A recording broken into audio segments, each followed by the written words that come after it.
करीब करीब 300 की स्ट्रेंथ के साथ यहाँ बच्चों के रहने खाने पीने की तमाम व्यवस्थाएं स्कूल में ही होती थी और हम उन सभी बच्चों का केवल एडमिशन लेते थे जो बच्चे यहाँ स्कूल में ही रहकर अपनी तैयारियां करते थे। लेकिन मैं मुबारकबाद देता हूँ स्कूल मैनेजमेंट को, पूरी टीम को, और जिस तरह के एफर्ट्स, जिस तरह की एनर्जी इन लोगों ने लगाई, उसका नतीजा ये है कि स्कूल दिन प्रतिदिन ग्रो कर रहा है।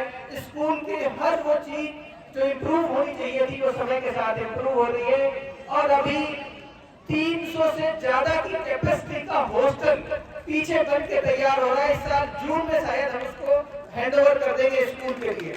300 से ज्यादा, करीब 28 रूम एक फ्लोर पर है। ऐसे करके करीब 120 कमरों के साथ हम नया हॉस्टल बनाने जा रहे हैं। 4 फ्लोर की बिल्डिंग होगी। इसके बाद हम स्कूल बिल्डिंग यहाँ से, जहाँ अभी अकोमोडेशन है, बच्चे को रहने की व्यवस्थाएं हैं ऊपर की मंजिलों पर, वो खाली कर देंगे और बच्चों के अकोमोडेशन पीछे चली जाएंगे। और यहाँ पे स्कूल बिल्डिंग में अब से पहले हम 7, 8, 5, 6 बच्चे एक रूम में रखते थे, वो वहाँ पर हमने नई व्यवस्थाओं के साथ एक रूम में 2, 3 या 4 बच्चों के रहने की सिर्फ व्यवस्था होगी, जिनके लिए अटैच लैट्रिन बाथरूम उसी रूम के साथ व्यवस्था की गई है। नए दौर जमाने की जरूरतों को देखते हुए नई तरह की व्यवस्थाएं उसमें सारी होंगी। हाईटेक बिल्डिंग आपको देने जा रहे हैं। इसके लिए मैं चाहूंगा कि स्कूल मैनेजमेंट के लिए आप जोरदार तालियां बजाएं, उनका हौसला बढ़ाएं। इससे भी महत्वपूर्ण जो बात है वो ये है कि हम बहुत शुरू से ही चाहते थे कि हम रेजिडेंशियल आवासीय के साथ साथ आने जाने वाले बच्चों के लिए भी यहाँ खोले स्कूल को और उनके लिए भी ये सुविधा उपलब्ध कराएं कि आने जाने वाले बच्चे अपनी एजुकेशन हासिल करके घर जाकर वापस आ सके। तो आसपास के गांव के लोगों के लिए इस साल से जबकि हॉस्टल हमको बनकर तैयार मिल रहा है, स्कूल बिल्डिंग में हमारे पास जगह हो जाएगी। अब से पहले हमारे पास जगह नहीं थी स्कूल बिल्डिंग में, तो हम इस साल से 1 मार्च से एडमिशन ले रहे हैं और लिमिटेड सीट्स पे एडमिशन ले रहे हैं। करीब 200 बच्चे आसपास के गांवों से हम इस साल ले रहे हैं। तो आप सबको स्कूल मैनेजमेंट की तरफ से मैं चाहता हूँ सब एक बार जोरदार तालियों से इनके कदम का स्वागत करें कि आसपास के गांवों के बच्चों के लिए भी स्कूल अब अपनी सेवाएं देगा। आसपास के गांवों की बड़ी शिकायत थी, मुझसे भी शिकायत थी, मैं पब्लिक लाइफ में हूँ तो मुझे सुनना बहुत लोगों को पड़ता है। मुझे लोग कहते थे कि आपके स्कूल का हमारे आसपास के गांवों को फायदा नहीं हो रहा जिस तरह से हम उम्मीद कर रहे थे। तो मैं आप सबको मुबारकबाद देता हूँ। पूरी ताकत के साथ पूरे इलाके को हम एजुकेशन की नई ऊंचाइयां देने का काम करेंगे। मैं स्टाफ की तरफ से, स्कूल मैनेजमेंट की तरफ से पूरे इलाके को आश्वस्त करता हूँ कि देश और दुनिया के बेहतरीन से बेहतरीन स्कूलों के साथ कदम से कदम मिलाकर चलने का काम हम लोग करेंगे आने वाले समय। इसलिए मैं आप सबसे दरख्वास्त करता हूँ कि आप सब भी जो आसपास के लोग हैं, बस की फैसिलिटी भी हम अवेलेबल कराएंगे, बस की सुविधा भी हम आप लोगों को उपलब्ध कराएंगे।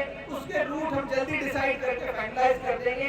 आसपास के लोगों से मेरी गुजारिश है कि वो स्कूल आकर विजिट करें और अकॉर्डिंगली बच्चों के एडमिशन को लेकर भी प्लान करें।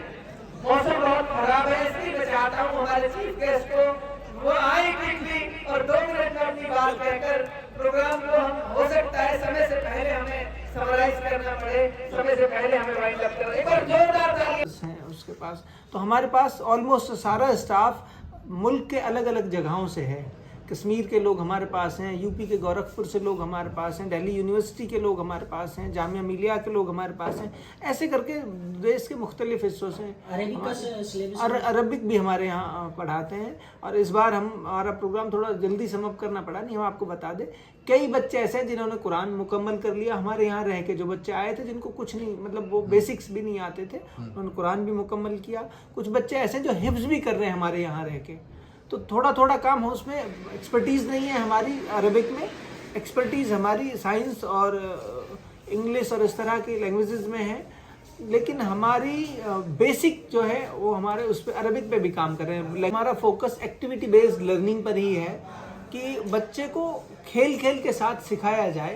Classroom programme learning by listening जो है वो हेक्टिक होता है, learning by seeing, learning by playing जो खेल के साथ साथ बच्चा एक्टिविटी बेस्ड जो लर्निंग होती है वो ज़्यादा इफेक्टिव होती है। हाँ, हमारे पास एक्टिविटी बेस्ड लर्निंग का एक्सपर्ट स्टाफ है सारे के सारे, जो बच्चों को एक्टिविटीज़ के से साथ सिखाते हैं। दूसरा, प्रोजेक्टर बेस्ड लर्निंग भी हमारे पास है कि बच्चा विजुअलाइज करके चीज़ों को देख सकता है और उसके बाद उस तरह से सीख सकता है विजुअलाइज करके। अफोर्डेबल है, बिल्कुल अफोर्डेबल है। और बल्कि मेरी हमेशा कोशिश पहले भी यही रही है कि पंक्ति में खड़े आखिरी व्यक्ति तक एजुकेशन की सुविधाएं कैसे पहुंचे, उसके लिए मैं खुद सुबह से शाम तक चिंतित रहता हूं। हमारे स्कूल की फीस एक साधारण स्कूल की फीसों से मैच करती हुई है। रेजिडेंशियल जब हम बच्चे को रखते थे तो लड़कियों की फीस 45,000 रुपये से शुरू हो जाती थी हमारी पूरी साल की, जबकि डे बोर्डिंग स्कूल की फीस भी इससे कई स्कूलों की बहुत महंगी है। लेकिन हमने एट कॉस्ट और बिलो कॉस्ट से भी कम पे हम काम कर रहे हैं। सही बात यह है, स्कूल को कई लाख रुपए सालाना हम अभी भी घर से लगाते हैं, सिर्फ इस उद्देश्य के साथ कि हमारे इलाके की पेइंग कैपेसिटी कम है। हमारे इलाके के लोगों को जब एजुकेशन का इम्पोर्टेंस पता चलेगा, इनको एजुकेशन में जब इंटरेस्ट आना लगेगा, मज़ा आने लगेगा, तो हो सकता है इनसे थोड़े पैसे और एक्स्ट्रा भी लिए जा सकते हों। लेकिन आज की डेट में हम बहुत अफोर्डेबल प्राइस पे एजुकेशन दे रहे हैं। अब जब डे बोर्डिंग हम खोल रहे हैं, आने जाने की सुविधा दे रहे हैं, वो भी बहुत नॉमिनल फीस पे है। मेरे ख्याल से पूरे साल की 12,000 फीस से हम शुरू कर देंगे। पहली क्लास के बच्चे के लिए मेरे ख्याल से 12,000 रुपये किसी भी पेरेंट्स के लिए बड़ी फीस नहीं। 1 मार्च से एडमिशन खोल रहे हैं और 200 सीट्स पे सिर्फ एडमिशन लेंगे। रेजिडेंशियल तो हमारे पास जो कैपेसिटी है उसके साथ काम करेंगे।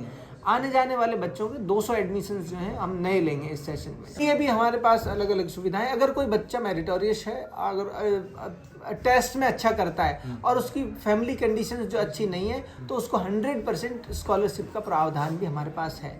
उसको 100% स्कूल की तरफ से पढ़ा देंगे। दूसरा, हम टेस्ट के बेसिस पे भी स्कॉलरशिप देते हैं। कोई बच्चा अगर टेस्ट में अच्छा परफॉर्म कर रहा है तो उसको उसके टेस्ट के बेसिस पे भी स्कॉलरशिप भी देंगे और उसकी फीस में रिबेट भी देते हैं। दूसरा यह है, कोई पेरेंट्स है जिसके फादरलेस है, कोई मदरलेस है, इस तरह के पेरेंट बच्चे कोई हैं, तो उनको भी हम फीस में रियायत करते हैं। वो डिपेंड करता है किन कंडीशंस में हैं, उनके जो स्टेक होल्डर हैं, उसके जो गार्जियन हैं, वो किस स्थिति में हैं, वो उसके ऊपर डिपेंड करता है।